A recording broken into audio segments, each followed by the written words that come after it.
கவலைப்படாதீங்கம்மா. அம்பாள் பக்தர்களை சோதிப்பா, ஆனா கைவிட மாட்டா. நீ நினைக்கிறது நடக்குமா நடக்காதான்ட்டு அம்பாள் கிட்டே கேட்டுருவோம். நீ தைரியமா இருமா. சரிங்க சாமி.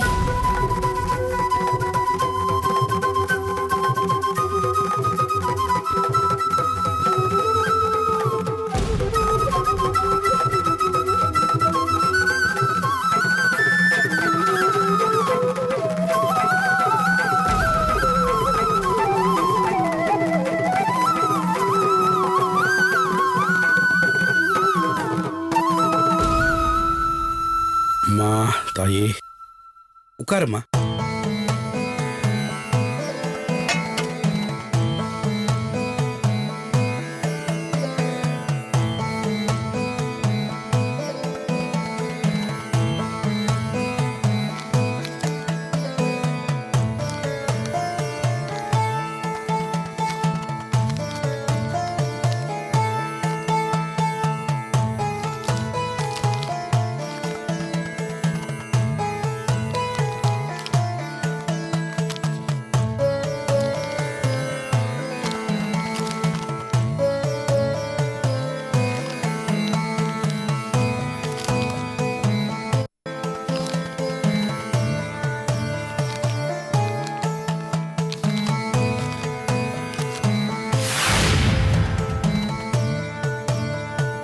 அம்மா, நான் சொல்றத நல்லா கவனமா கேட்டுக்குங்க.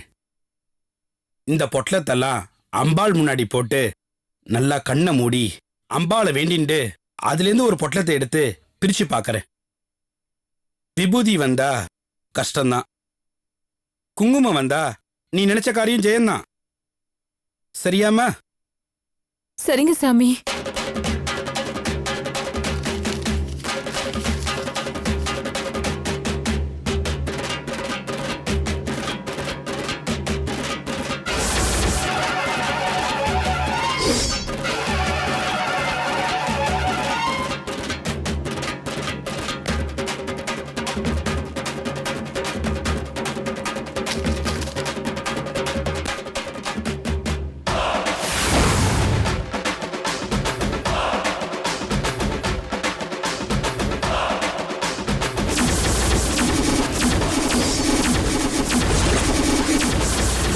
அம்மா தாயே, அகிலாண்டீஸ்வரி, 1000 கண்ணுடையவளே, இந்த பொண்ணுடைய குறையை கேட்டு நினைச்ச காரியம் நடக்குமா நடக்காதான்னு ஒரு நல்ல பதில சொல்லுமா தாயே.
அம்மா, நீ நினைச்ச காரியம் ஜெயமாகும்னு அம்பாலே சொல்லிட்டா. அதிர்ஷ்ட காரியமா நீ. இனிமே உன் கஷ்டத்துக்கெல்லாம் விடிவு காலம் வரும், கவலையே படாதம்மா. ரொம்ப நன்றி சாமி. நீ தைரியமா இருமா. அம்பாள் ஒருத்தர சோதிக்கிறானா அதுக்கு ஒரு காரணம் இருக்குமா. வேற ஒரு பெரிய ஆபத்துல இருந்து உன்னை காப்பாத்ததான் அம்பாள் இப்படி ஒரு பெரிய சோதனை கொடுத்திருக்கா. இனி மலை போல வந்த உன் கஷ்டமெல்லாம் பனி போல கரைஞ்சு போயிடுமா. கவலைப்படாம வீட்டுக்கு போமா.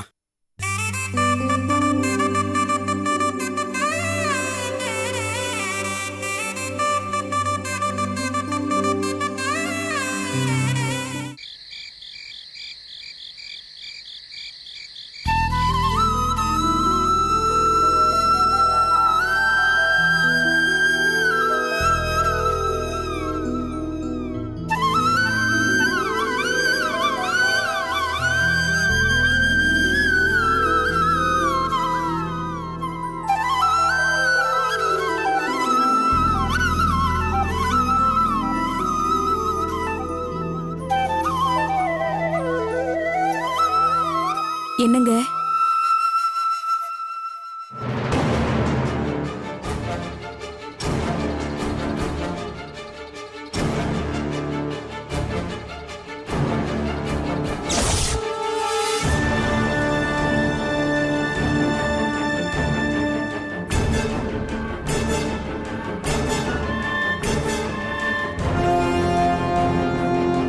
ஏண்டி நல்ல மாதிரி புருஷனுக்கு பணிவிடை அடி பண்ற? அபிராமி, நேரமாச்சு, நீ போய் சாப்பிடு. இல்லங்க, டாக்டர் தினமும் 1 மணி நேரம் தேய்க்கணும்னு சொல்லியிருக்காரு. நான் தேய்ச்சி விட்டு சாப்பிடுறேன்.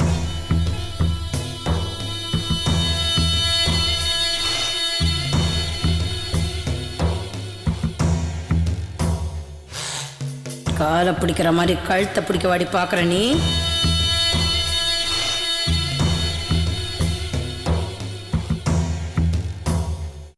அபிராமி, போதும், நீ போய் சாப்பிடு. நான் போறேங்க, இதோ முடிஞ்சிரும். சொன்னா கேளு, நீ போய் சாப்பிடு. சாப்பிட வாடி வரப்போற? வா, உனக்கு விருந்தே ரெடி பண்ணி வைக்கிறேன்.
வாடி, இப்ப வந்து சாப்பிடு.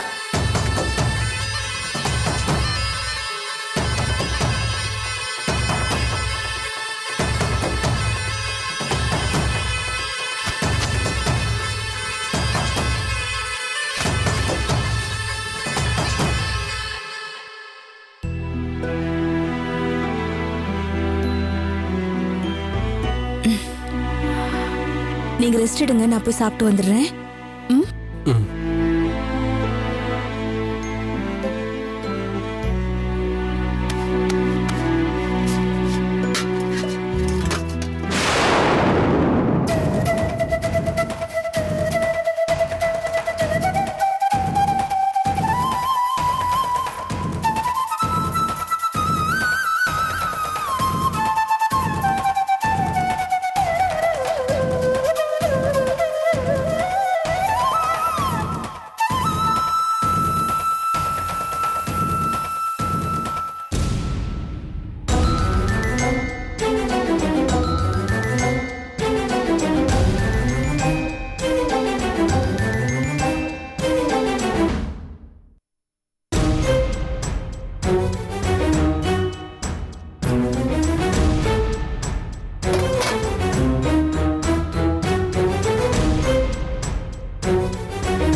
இதே மாதிரி தினம் தினம் நீ சோறு இல்லாம பச்சை தண்ணி மட்டும் தான் குடிக்கணும். உன்னை பட்னி போட்டு சாவடிச்சு நீயாவே இந்த வீட்டை விட்டு ஓடி போற மாதிரி செய்யறான் பார்.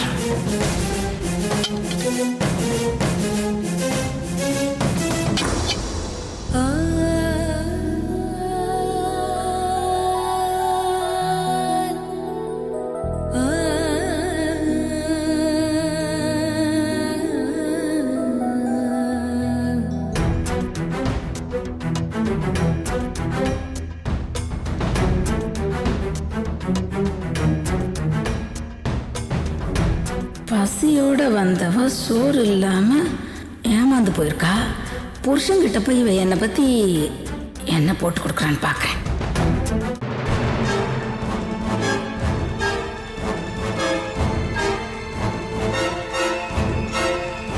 அபிராமி, அதுக்குள்ள சாப்பிட்டியா?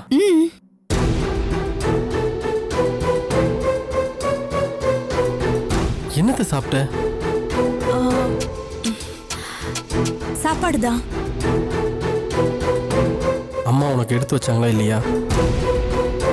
சேச்சே, எனக்குன்னு பொரியல், வத்த குழம்பு எல்லாமே ஒரு கப்ல எடுத்து வச்சிருந்தாங்க. நீங்க சொன்ன மாதிரி உண்மையிலேயே சாப்பாடு சூப்பரா இருந்தது. ஆமா, சாம்பார், பொரியல் இதெல்லாம் யார் செஞ்சாங்கன்னு நீங்க நினைக்கிறீங்க? நீதான் நினைச்சேன். அதான் இல்ல, எல்லாமே அத்தை தான் இன்னைக்கு செஞ்சாங்க. நான் மிக்ஸில மசாலா அரைச்சு தரேன்னு சொன்னேன். ஆனா அதெல்லாம் வேணான்னு அம்மிலேயே அரைச்சு அவங்க கையாலேயே குழம்பு வச்சாங்க. அதனால தாங்க இவ்ளோ டேஸ்ட். அத்தையோட கைப்பக்குவமும் ருசியும் யாருக்கும் வராது. நீங்க வேணா பாருங்க, கூடிய சீக்கிரமே இந்த கைப்பக்குவத்தை நான் அத்தை கிட்ட இருந்து கத்துக்கிறேன். நிஜமாவா சொல்ற? என்னால நம்பவே முடியல. ஆமாங்க, என்னாலயும் அத்தை இப்படி மாறிட்டாங்கன்னு நம்ப முடியல.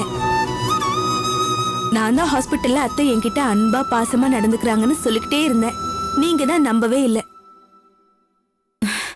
நான் நிறைய சாப்பிட்டேனா, தூக்கம் வருதுங்க.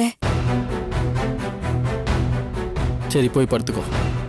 முதல்ல நீங்க படுங்க.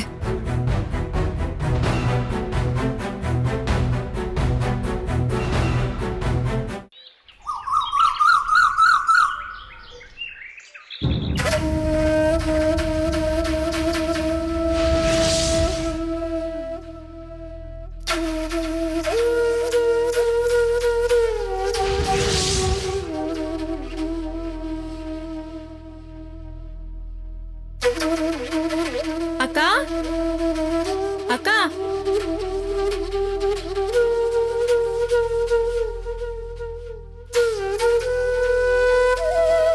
அக்கா, இப்ப உடம்பு எப்படி இருக்கு? ஏதோ இருக்கு. இப்ப நான் என்ன பத்தி கவலைப்படுறதை விட உன் மாமாவை பத்தி தான் ரொம்ப கவலைப்பட்டுட்டு இருக்கேன். ஏன் மாமாக்கு என்ன பிரச்சனை? என்ன சுகந்தி இப்படி கேக்குற? அவரை 4 ரவுடி பசங்க அடிச்சு போட்டுட்டு பணத்தை எடுத்துட்டு போனது உனக்கு தெரியாதா? தெரியும்க்கா, ஹாஸ்பிட்டல்ல பார்த்தேன்.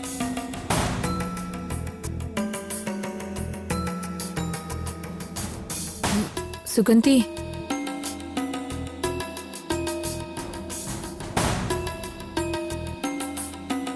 நான் என் புருஷனுக்கு ஏன் இப்படிலாம் நடக்குதுன்னு ஒரு ஜோசியரை கூப்பிட்டு ஜாதகம் பார்த்தேன். ஜோசியர் என்னக்கா சொன்னாரு? சொல்றேன் சுகந்தி, உன்கிட்ட சொல்லாம வேற யார்கிட்ட சொல்ல போறேன்?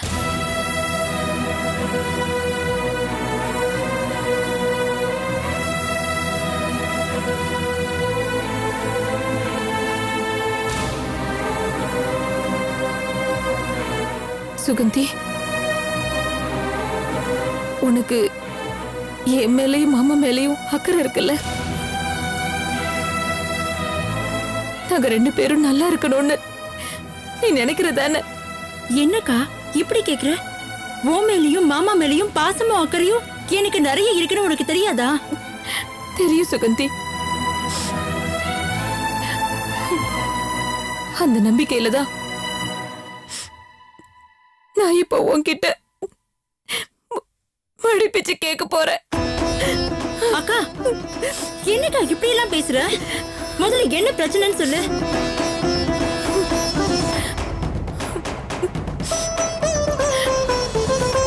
உன் மாமாவோட உயிருக்கு தான் பிரச்சனை. மாமாவோட உயிருக்கு பிரச்சனையா? என்ன சொல்ற நீ? அவரோட உயிரை காப்பாத்துறது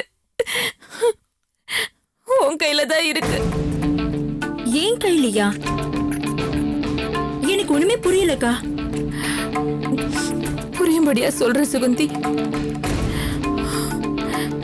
எங்க 2 பேரோட ஜாதகத்தை பார்த்துட்டு ஜோசியர் என்ன சொன்னாருன்னு தெரியுமா?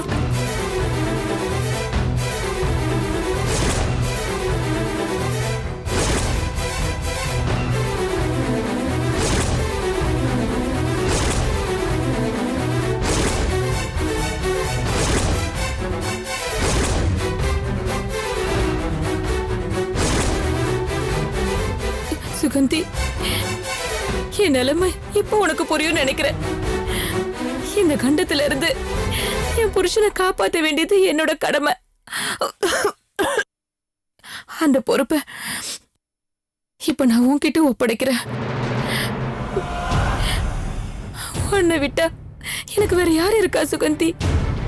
சரிக்கா, இதுக்காக நான் எந்த பொண்ணை பார்த்து தாலி கட்டிக்க சொல்ல முடியும்? இதுக்கு எந்த பொண்ணுமே சம்மதிக்க மாட்டாளே. தெரியும் சுகந்தி, அதனாலதான் நான் உன்கிட்ட இவ்வளவையும் சொல்லிட்டு இருக்கேன்.